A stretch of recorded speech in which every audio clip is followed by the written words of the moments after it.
So, yung topic po namin is handheld PC. A handheld PC is a mobile device that is significantly smaller than any standard personal computer PC but based on the same principle as PCs. It is typically built around either clamshell form factor or a gaming form factor with a game hand integrated for video games. Handheld computers are called personal digital assistants or PDA and were originally built to function as a personal scheduling assistant. Today, handheld computers frequently provide a convenient connection to the internet using wireless technology. So, ang handheld PC po guys, from the word handheld, nahawakan po natin siya. Bale, portable po natin siya na nadadala kung saan-saan po. Yung tinatawag natin clamshell, yung sa dagat po, yung yung makikita nating shell na yung bumubok ganun po. Yun po yung tinatawag na clamshell na basta po portable po siya na nahahawakan po. So, yung una pong tawag ng handheld PC po ay tinatawag din pong palm top or handheld po. The first handheld devices compatible with desktop IBM personal computers of time was the Atari portfolio of 1989. Such devices were often called palm top PC at the time as they were IBM PC compatibles that could fit in the palm of a human hand.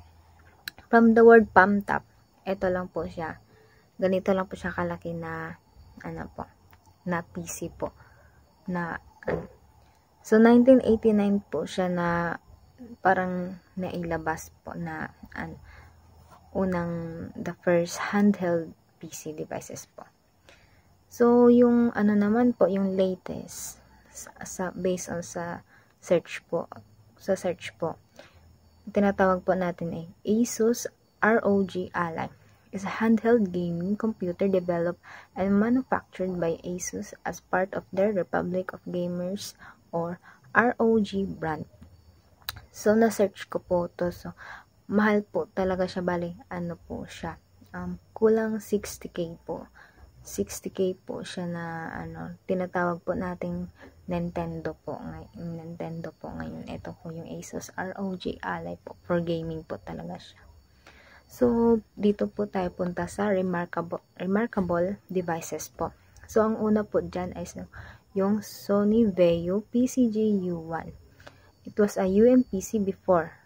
UMPCs were a thing and its design was a major inspiration for the Pandora and GPD Wing, both of which took the Vaio PCG U1 mouse thumbstick design and transformed and refined it to fit the gaming-centric intents of the two devices. It was the first proper handheld PC featuring a full version of Windows by 86 compatibility, a full keyboard, and an impressive 6-4-inch and 1024 by 768 display. So, ang pinagkaiba po ng pinakaunang handheld PC sa Sony Vaio PCG U1, ang tinatawag po nilang thumbstick, or may pagkaiba po yung thumbstick or joystick, or may pagka-similar po sila. Basta po, makikita po natin sa picture na may thumbstick po siya na ganun, ginaganon po natin pag naglalaro po tayo, ganun. May pinipindot na po siya, like hindi sa unang handheld palm top na PC, wala po siyang thumbstick. So yun po yung pinagkaiba po nila. Tsaka malawak na po yung ay mas masyadong yung screen niya, masyado siyang malawak, ganun. So ang susunod na po yung Samsung Q1, the poster child of Microsoft push for UMPCs. That Samsung Q1 was proper high-end handheld computing devices. Ito po yung wala na pong makikita na niyo po sa picture na wala na po siyang pinalaki po nila.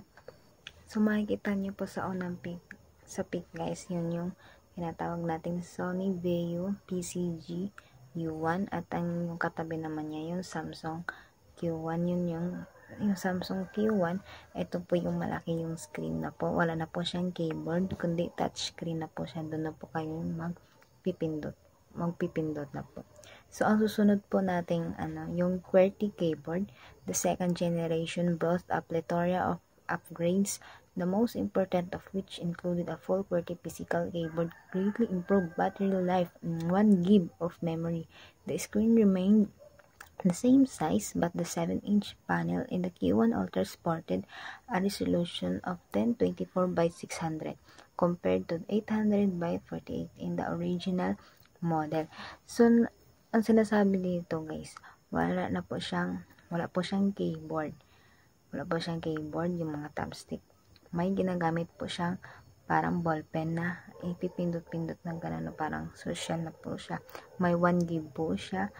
Same lang din po siya sa original na model po. Same size po. Same size po talaga. Pero yung resolution niyo pa, mataas na po siya. Makikita niyo po sa picture naman po kung po yung pinagkaiba ng mga nauna po. So, yung next po natin is Wavebring B1. Wavebring B1 was overshadowed by Samsung Q1 both in press coverage and popularity, but this tiny UMPC delivered the best usability out of all UMPCs thanks to the inclusion of the actual touchpad that combined with a physical keyboard and the compact 4 to 8-inch touchscreen, allowing for super easy navigation around Windows XP.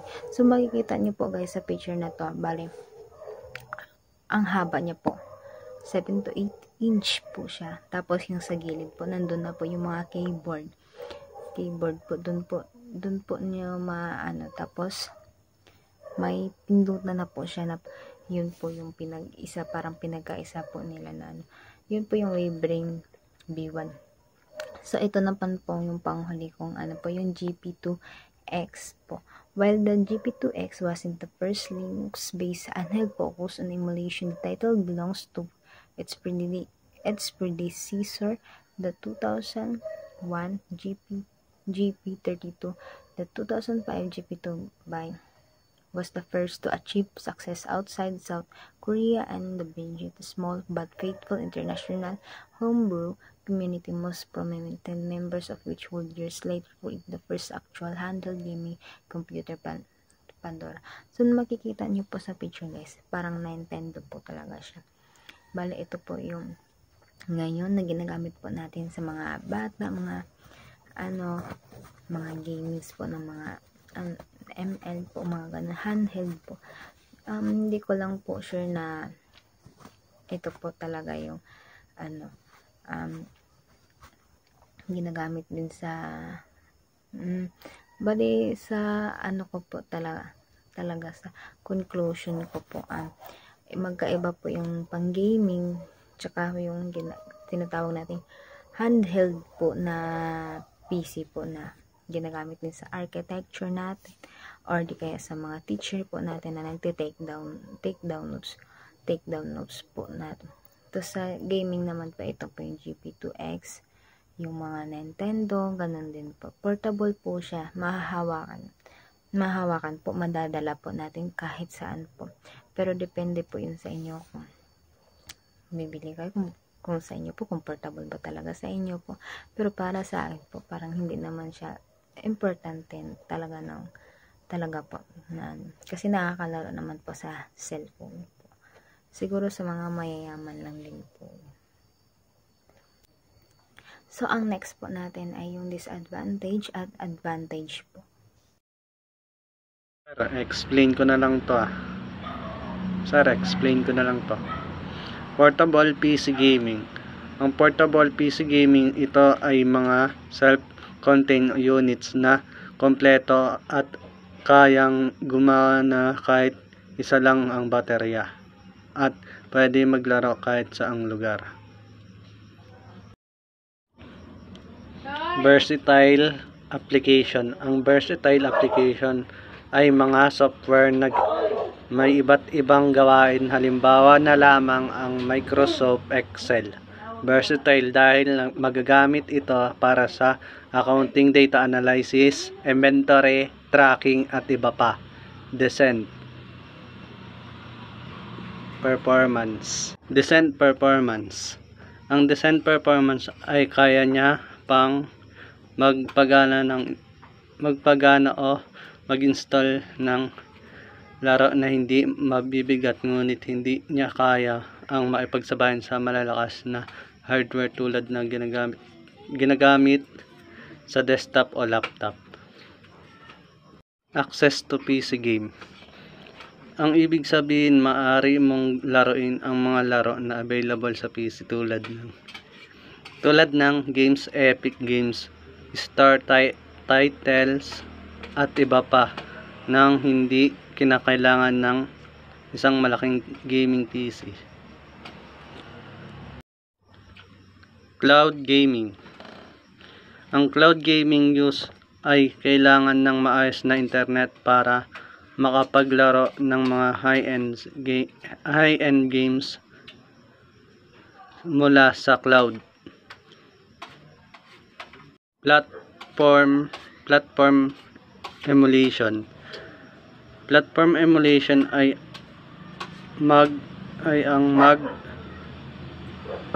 ng mga console na kaya nitong magpatakbo ng laro mula sa iba't ibang console tulad ng PlayStation, Nintendo at Xbox sa pamamagitan ng tinatawag na emulator. Limited performance. Ang limited performance, ibig sabihin nito ay gumagana ng maayos ang ibang laro, minsan hindi kaya maipagsabayan ng ibang computer na malalakas na processor, mas mataas na RAM, kaya limitado lang ang graphic at performance nito. Issue with controls. Hindi lahat ng handheld PC gaming ay pareho ang pagkakagawa na makikita sa pagkaka-layout at ng functionality ng mga controllers. Ang pagkakaibang ito sa design ng controls ay nagdudulot ito ng issue sa gameplay.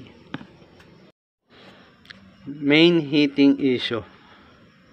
Dahil sa klima ng panahon, kaya nag-overheat ang computer, at isa ang nagpapainit ng PC laptop ay ang mga high-end games performance, kaya nag-cause ng heating issues.